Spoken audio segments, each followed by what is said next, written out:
اللہ تبارک و تعالیٰ تک پہنچنے کے بہت سے راستے ہیں، یہاں تک کہ صوفیاء کرام نے یہ بھی فرمایا کہ طرق الوصول الی اللہ تعالی بعدد انفاس الخلائق،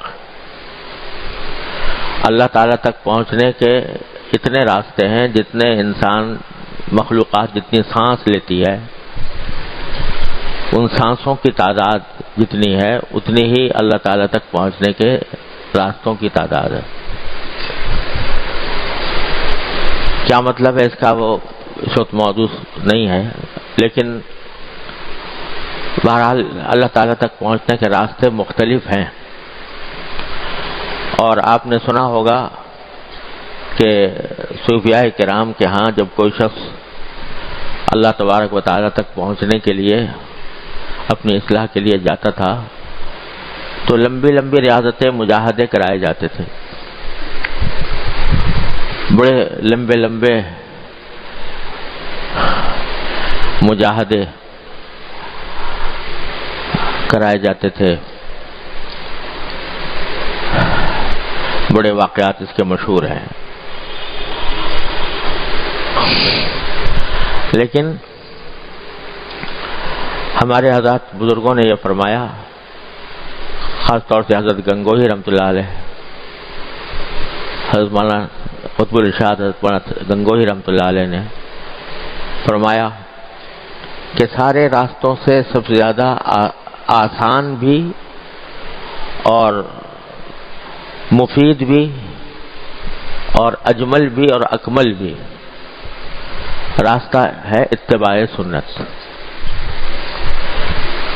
رسول کریم سرورت عالم صلی اللہ علیہ وسلم کی سنت کی اتباع اپنے زندگی کے ہر شعبے میں، صبح سے لے کر شام تک کی جو زندگی ہے اس میں ہر ایک شعبے میں نبی کریم سرورت عالم صلی اللہ علیہ وسلم کی اتباع یہ ایسا طریقہ ہے جو آسان بھی ہے اور سب سے زیادہ مفید بھی ہے۔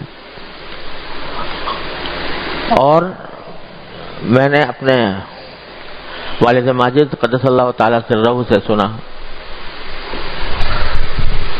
اور انہوں نے بھی اپنے کسی بزرگ کے حوالے سے بیان فرمایا کہ اس طریقے میں فائدہ یہ ہے کہ جب اس طریقے پر بندہ چلتا ہے تو اللہ تبارک و تعالیٰ خود کھینچ لیتے ہیں اس کو، اس میں جذب کی صلاحیت ہے۔ ایک ہوتا ہے سلوک اور ایک ہوتا ہے جذب۔ سلوک یہ ہے کہ آدمی چلتا جائے چلتا جائے چلتا جائے منزل کی طرف راستہ قطع کرتا جائے۔ ایک یہ ہے کہ جس منزل کی طرف جا رہا ہے اللہ تبارک و تعالیٰ کے پاس پہنچنا چاہتا ہے تو وہاں سے اس کو خود کھینچ لیا جائے۔ اللہ یجتبی الیہ من یشاء، اللہ تبارک و تعالیٰ اپنی طرف کھینچ لیتے ہیں۔ اس میں جذب کی صفت ہے اتباع سنت میں۔ کیوں؟ اس لیے کہ حضور نبی کریم سرورت عالم صلی اللہ علیہ وسلم اللہ تبارک و تعالیٰ کے محبوب ہیں، اللہ تبارک و تعالیٰ کے محبوب ہیں، اور محبوب کی ادا، محبوب کی خاصیت یہ ہوتی ہے کہ جو اس سے محبت کرنے والا ہوتا ہے وہ اس کو اپنی طرف کھینچتا ہے۔ تو اتباع سنت سے محبت پیدا ہوتی ہے۔ یحببکم اللہ، اللہ تبارک و تعالیٰ سے اگر محبت رکھتے ہو تو اتباع کرو نبی کریم صلی اللہ علیہ وسلم کی، تو یحببکم اللہ، اللہ تمہارے سے محبت کرے گا۔ تم کیا کرو گے محبت اللہ سے؟ اللہ تم سے محبت کرے گا۔ یحببکم اللہ، تو جب اللہ محبت کرے گا تو محبت کرے گا تو اپنے پاس نہیں بلائے گا۔ ہونا تو یہ ہو چاہیے کہ ہم محب ہوں وہ محبوب ہو، ہم محبت کرنے والے ہوں وہ محبوب ہو، لیکن اتباع سنت کے نتیجے میں وہ محب بن جاتے ہیں، ہم محبوب بن جاتے ہیں۔ اتبعونی یحببکم اللہ، تو جب اتباع کر رہے ہوں گے تو اس وقت اللہ تبارک و تعالی محبت فرمائیں گے، تم محبوب بن جاؤ گے، اور محب جو ہوتا ہے وہ اپنے محبوب کو اپنے پاس کھینچتا ہے۔ لہذا اتباع سنت وہ راستہ ہے جس میں اللہ تبارک و تعالیٰ خود اپنی طرف کھینچ لیتے ہیں. اور سنت جس قسم کی بھی ہو، چھوٹی ہو بڑی ہو، دیکھنے میں معمولی معلوم ہو رہی ہو، لیکن جب بندہ نبی کریم سرور دو عالم صلی اللہ علیہ وسلم کی سنت کی اتباع کی نیت سے وہ عمل کرتا ہے، چاہے وہ کتنا ہی چھوٹا نظر آ رہا ہو، تو یحببکم اللہ کا اثر ضرور متحقق ہوگا. میرے شیخ حضرت عارفی قدس اللہ تعالی سرہ فرمایا کرتے تھے کہ جس وقت تم فرض کرو بیت الخلاء میں داخل ہو رہے ہو اور اللہم انی اعوذ بک من الخبث والخبائث جو سنت ہے وہ دعا پڑھ کر اور پھر بایاں پاؤں اندر پہلے رکھ رہے ہو، اس لیے کہ سنت یہ ہے کہ بایاں پاؤں پہلے رکھا جائے. جس وقت یہ عمل کر رہا ہے اس وقت تم اللہ کے محبوب ہو، اس واسطے کہ اللہ تعالیٰ نے فرمایا یحببکم اللہ، اللہ تعالیٰ محبوب کرے گا.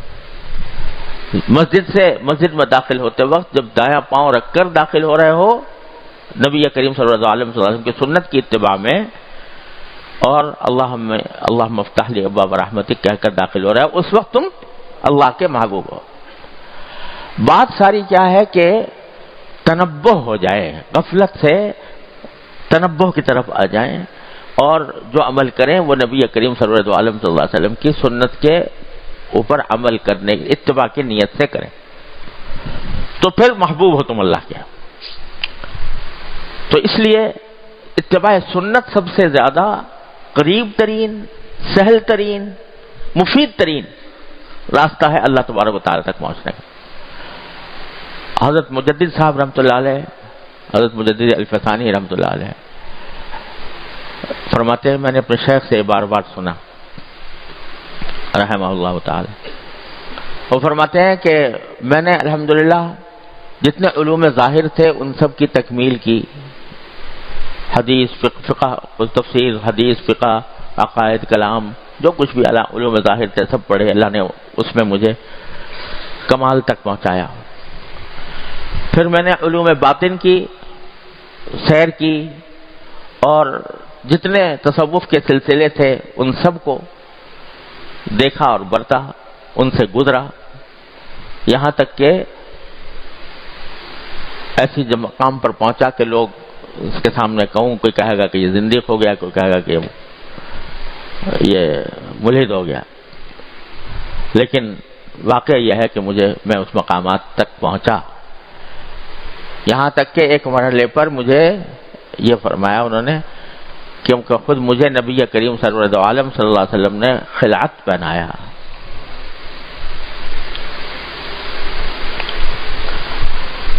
اللہ عالم کس طرح پہنایا ہم کیا سمجھ سکتے ہیں، کیا جان سکتے ہیں.